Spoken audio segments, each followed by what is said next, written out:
week during the European summer month. And today's online seminar is about CBAS's contribution to the Great Green Wall Initiative in Africa.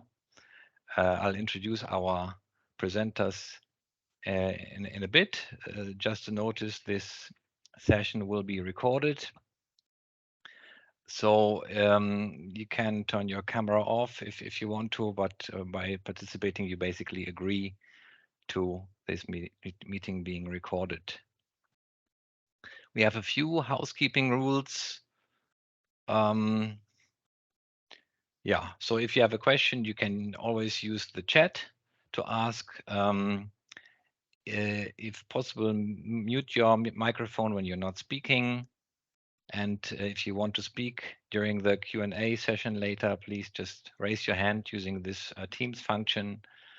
And then we have a sequence of people who have raised their hand. Yeah, and during the Q&A session, please switch on your camera if possible. It is just makes for a more lively discussion because this is all about interaction with you, the providers of data and tools, and the users of those data. Yeah, next slide, please.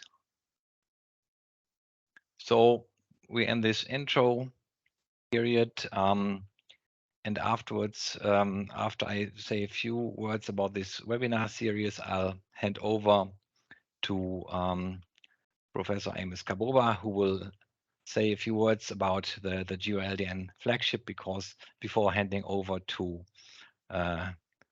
Professor Xuezong Li, who will guide us through CBAS's work for the Great Green Wall Initiative in Africa, and then we'll conclude with a Q&A session. Next slide, please. Yeah, so just a few words about why we do this series of online seminars. You see, there is a growing variety of geospatial data sets. More and more of them are open access data, freely accessible by users. And there's also a growing number of analytic tools. And that's why the idea came up to have an LDN toolbox where we combine, or where we make visible all the different analytic tools, recommended data sets, programming interfaces, methods, standards, you name it. It should be in the toolbox to facilitate access to those data sets and tools for the people who need them. And that's mainly spatial planners, decision makers at national and sub-national level. So it's a free exchange between tool providers, data providers, and the people who use and apply their tools and data sets. The tools that are presented here online are not endorsed by GEO-LDN. We have currently a consultancy working on defining minimum standards and a quality review process to define what does a tool have to bring, or what does a data set have to bring to be considered part of that LDN toolbox, but we are not there yet. So please have that understanding in mind, and this is going to be a general disclaimer for all the coming webinars, also, as long as we don't have defined standards and the review process. Yeah, with those few remarks, I think I'll introduce Professor Amos Kaboba. We're very happy that you and Professor Lee are with us today. Amos is an associate professor at the University of Energy and Natural Resources in Sunyani, Ghana. He's also one of the co-chairs of the GEO-LDN flagship, so we're very happy to have you with us. Professor Kaboba holds a bachelor's degree in civil engineering and 2 master's degrees in water resource engineering and environmental hydrology, a PhD in hydrology and water resources as well from Huai University in China. And he has published over 60 articles in several journals and is an editorial member of several scientific journals as well. Amos, the floor is yours. Okay, thank you very much for the introduction and for at least giving us the overview of the purpose of this webinar. I think that is very important. Uh, but just to also add that as a flagship, we are looking forward to several of these contributions that will help us not only monitor for the SDG goal number 15.3.1, but also to create that enabling mindset on what? Moving towards land restoration. I think at the end of the day, this is what we want all countries to be able to do so that we have value for our land resources. So today we are privileged, and I'm double privilege because uh, my host at the China Academy of Science is also Professor Xie Li. He has been engaged in several research when it comes to big data. He's one of the key experts when it comes to land degradation and restoration works in China. So he's also published quite a number of books. He has received a number of awards from China. So we look forward to his presentation to us today. I think the most important thing is that we would like to get from audience the possibility for several questions because we see these seminars as a way of what? Seeing how we can better improve these tools for a transformative action towards national reporting and also at the same time providing the necessary nature-based solutions that we need in order to recap some of the challenges that we face. So on that note, Professor Sheshon Lee, the floor is yours. Thank you. Okay, thank you, Amos. Uh, it's my great pleasure to join this webinar and to have this chance to introduce one of our work about the Great Green Wall, the Big Data Facilitator. Next. I will first introduce the simple background about the Great Green Wall. Next, please. So it's well known the Great Green Wall in Africa was launched in the 27, which aims to grow 8,000 kilometers the natural wonder across the Sahara region of the Africa and restore and rehabilitate 100 million hectares desertified land. The Great Green Wall initiative is vital for the poverty the alleviation, the land degradation the combat, and I think the climate change the adaptation. However, to the 2022, we could find from the report the target just complete only by 4%. And maybe the lack of the data, the technology, and the tools limited the implementation of the Great Green Wall seriously. Next. And the China attached the great importance of the Great Green Wall in the Africa. So in the 2021, our president delivered a keynote speech at the opening ceremony on the forum of the China-Africa Cooperation. And he said that China will assist Africa to implement 10 green environmental protection and climate change projects and support the construction of the Great Green Wall of Africa. Also in the May in the 2022 in the UNCTD COP15, our leaders stated and the successful governance of the desertification in Africa will strongly promote the achievement of the United Nations the SDGs. As the Amos said, not just SDG 15, maybe SDG 2, 6, 15, and 13, lots of the targets. Next. Next. Next, please. I can't see the. Yeah, sometimes there is a bit of a delay in changing the slides, unfortunately. Yeah. But NEDA is frozen.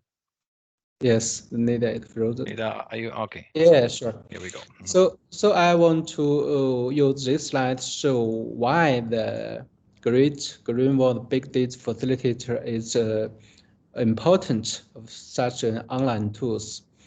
And firstly, the monitoring the land degradation neutrality is designed to tell us how we are doing, so that the mid-course corrections can be made in our land use and measurement the planning. And secondly, in these tools, we would identify the tailored technologies for the Great Green Wall based on the documented land degradation control, the knowledge, and the practices. And finally, by using this tool, we could collaborate on the capacity building and the knowledge exchange for the Great Green Wall initiative. Next. And in the second part, I will briefly introduce who are CBAS and what's our mission and our the key infrastructures. Next. And CBAS was established on the 6th September 2021. And from the message from the national or the UN agencies leaders to the inauguration of the CBAS, we could see the mission of the CBAS. In our president's letter, he pointed out the science, technology, innovation, and the application of the big data will help achieve the UN 2030 agenda. Also, the UN Secretary General, they point out we would work side by side with the regional hub for the big data to support the UN global platform. Next. Also, some the professional agencies of the UN team, like the UNEP, UNCTD, also express we should work together on the data portal and to the SDG monitoring. Next. So next, I will introduce the next one. The case infrastructure of the CBAS. The first one is we launched a SDG satellite on the 5th November 2021. And this satellite had three the payloads.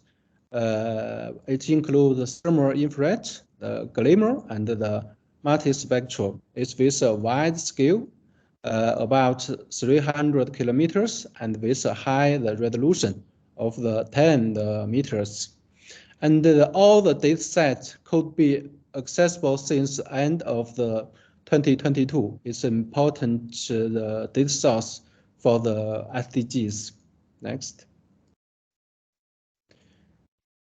This is the slide show the thermal the payload, the capacity to reflect the deitrification. We can see this is the wide swath and high the resolution. We could map the large scale the deitrification very soon. Next. Also, we have a data sharing on the platform, and we can see the platform was released on the 2019, and as of the September 2021, the more than 200,000 users in the 172 countries have accessed the system. Next. And another the infrastructure is we built a SDG Big Data platform. With this platform, we could provide the high performance computing, the big data analysis, the artificial intelligence, and the cloud service.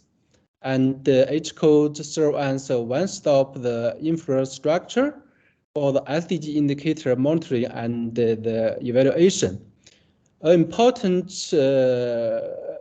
thing for this platform is we provide a converged virtual research environment for the SDGs.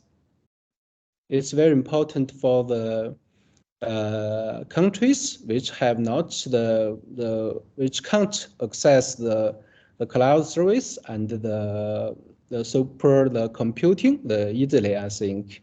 Next. And this is the report on the bigger state in the support of the SDGs. We focusing on the practical scenarios for the SDG realization and carry out the demonstration studies on monitoring and evaluation of the SDG indicators. Next. Okay, for the third part, I will introduce the major tools, the Great Green Wall, the big data facilitator. Please, next. Yes, this is the first page of our tools. And it includes the main models of these tools. The first one is the data portal. Next. So in this data portal, we provide some spatial products related to the land degradation neutrality for all the 11 countries in the Great Green Wall. You can see we provide the spatial products for the two regions. The first one is the whole 11 countries, and the second is the Sahara regions, which are defined by the precipitation from the 100 millimeters to 600 millimeters. And for the spatial products, we know for the LDN monitoring, it has three sub-indicators for the land cover, land productivity, and the soil organic carbons. And what we do in these tools is we try to provide the high resolution data set compared to the default data set. The default set with relative cost spatial resolution. So we provide the 30 meters, the resolution of the land productivity, the data set, the 30 meters, the land cover, the data set for these regions. And also we provide the driving the factors behind the land productivity change. So all this information you could visit at our website on the online tools. Also, we provide the land degradation neutrality assessment results between the 2000 to the 2010 and from the 2010 to the 2020. Yes, this is the LDN data portal. Next one, please. So this slide shows how we use the SDG set 1, the thermal infrared data set, to carry out the identification, the mapping in the Africa, in the Mauritania. We can see with our data set and the methods based on the silica index, we can quickly map the countries. Next one. Next. And the third important part of our tools is based on China's experience on the Great Green Wall. A knowledge base for the identification control has been built now, which include the 26 the identification control technologies. We can see you could search in the knowledge base how to combat the desert, how to combat the sand dunes and the degraded grassland or the shrublands. Next. Yes, this slide shows the content of our technology, the knowledge. It includes the simple introduction and the applicable conditions of this technology. Also the site conditions, the technical contents, and the technology cost and the demonstrations. I want to say maybe in the the GEO-LDN communities, most people are familiar with the WCAT, the SLM, the knowledge and the approach. I think now in our tools, this is a simple version about this technology, and we are starting to extend our knowledge to consistent with the WCAG the standards and the criteria, so it could be used by the other third-party platforms. Next. So the next slide is about the tools. We not only provide the data products, we also provide the tools for the users itself. You could use our script to calculate the land productivity for the 30 meters based on the Google Earth engine, I think. So I won't introduce too much detail about these tools, so we could go quickly through these tools. You can find our video tutorial for these tools and our script on the GitHub. Next. And this is slide 10, how we to get the 30 meters, the vegetation, the index dataset. Next. And how to calculate step by step to the land productivity the dataset. Next. Next. Yeah, this slide show how we to calculate all the 30 meters the products for the whole region. Because it's too large, we would divide it into the small areas to calculate. So when you use the tools, the spatial extent should not exceed the 100 kilometers plus 100 kilometers. That's the calculation, the limitation based on the Google Earth engine. Next. Yes, this is the result of the results of the land productivity dynamic. Next. Yeah, it's also some the results of the long-term change map and the current situation of the map. And this slide shows the comparison between the original and the fused land set. We can see after the measures of we developed the measures, we could get the seamless the data set of the 30 meters the land productivity at the large scale. In fact, we are now producing the global products of the land productivity dynamic at 30 meters spatial resolution. And for the validation of our product, we have validate our product with the high resolution image. We could see a high accuracy we could acquire. Next.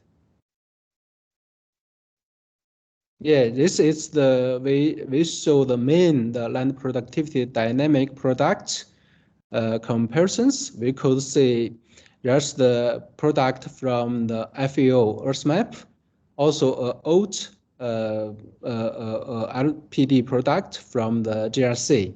And we could see now the product from the 2013 to the 2020. Now we update to the 2022.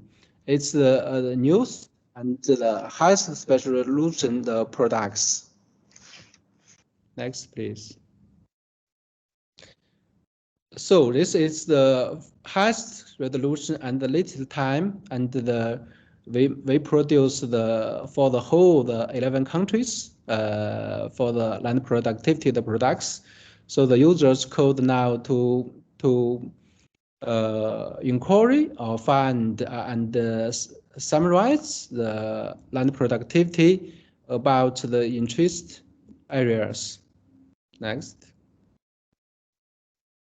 And this is some conclusions based on our spatial products we find in the Sahara regions. The recovery area account for the 8%, but the degraded area account for the 9%. So we can see the degradation occurred widely or even exceeded the recovery, which fully demonstrates the urgency of the Great Green Wall, also the serious situation in the Sahara regions for the land degradation. Next. Yes, next, this is the knowledge database. So this slide shows the 30 meters product code reflects the land productivity. The more finely we can see there's a lot of the example in the different Africa countries. This one is for the Nigeria. Next. Next. Yes, next. And this one we could see, we could find obviously the decrease of the tree cover in the Mali based on our products. Next. Yeah, next. And also the vegetation coverage, the increase significantly in the area in the East Pass. Next. Next. Also, we could see, we could also find some forest change into the cropland. So it leads to the decrease of the land productivity. Next. Sure, for all the tools about the spatial data sets, about the calculation tools, we provide e-learning guided tutorial. And this part serves as the guide of the Great Green Wall Big Data Facilitator. It includes the 4 tutorials, including the background and the general introduction of the tools, and the calculation process of the silica index for the datafication, the mapping, and the production process of the land productivity dynamic, and examples of the datafication control technology. And the users can use the tools, inquiry the knowledge, and produce the data of areas of interest according to the tutorials. Next. Yes, yes, please. So based on all these the spatial products and the tools, today we want to share some preliminary findings about the data-based the results. First, about the land productivity, the dynamic in the Great Green Wall countries, we could see the proportion of the increase in the LP land productivity exceeded the decline in the land productivity by 8.9% in the Great Green Wall countries. But in the Sahara regions, we could see the proportion of the improvement. We could see the declining the land productivity exceeds the increase in the land productivity by the 0.79% in the Sahara regions. It also shows the serious situations in the Sahara regions. Next. And for the driving the factors of the land productivity change, we use the Shapley effect was to calculate the contribution of each type to the land productivity change. We could say we analyze the precipitation, temperature, the radiation, the crop cover, the tree cover, and the CO2. All these the factors.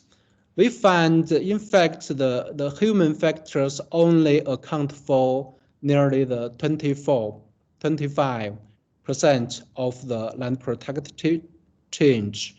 Nearly the 75% of the land productivity change is mainly induced by the climate factors. I think it's a very important conclusions, because when we take actions for the land use the planning, we need to know which areas are affected by the human actions or the climate factors. It's very important. Next. This is the driving factors for the Sahara regions. It's we can see for the north areas in the Sahara Desert, we see the contribution of the human activities drop significantly.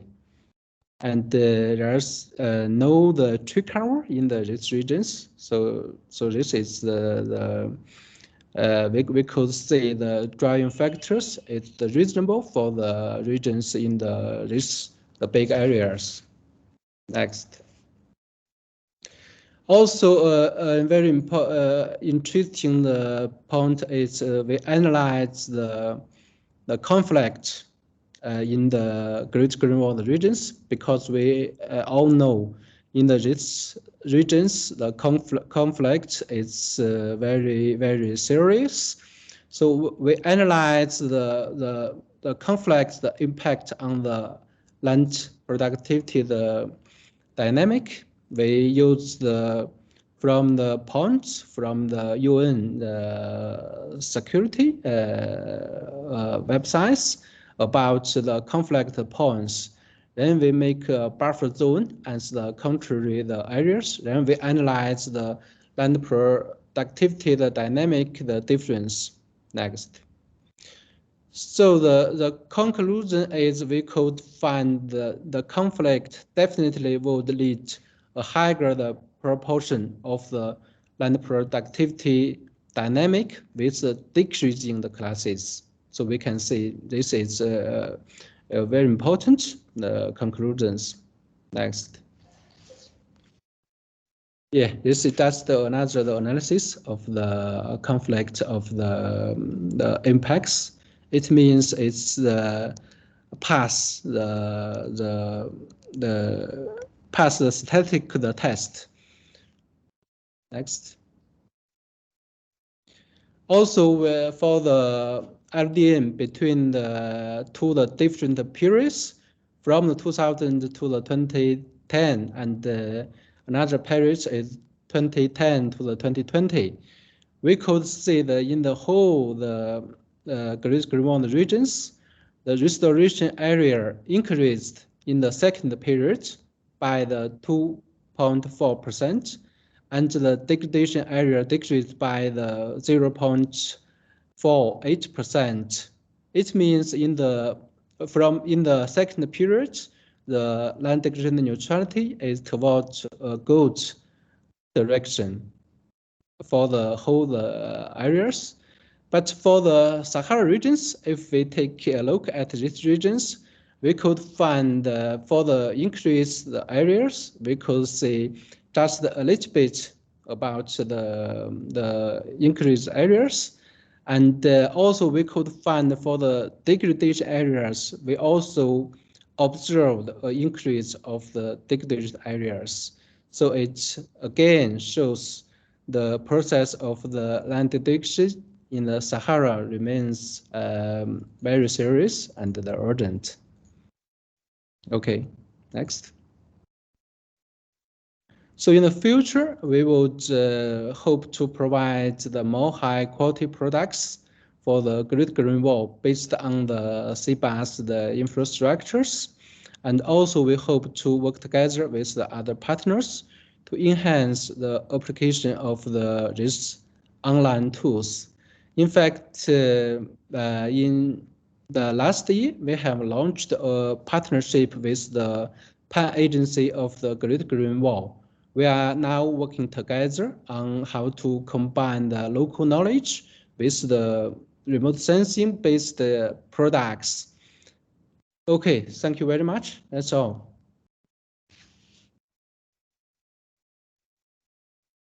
Well, thank you so much, Professor Xiaosong Li, also for staying so well in time. I'm really impressed. also by the wealth of information you presented on the CBAS infrastructure and the work you're doing on monitoring the SDGs. So thank you very much. Amos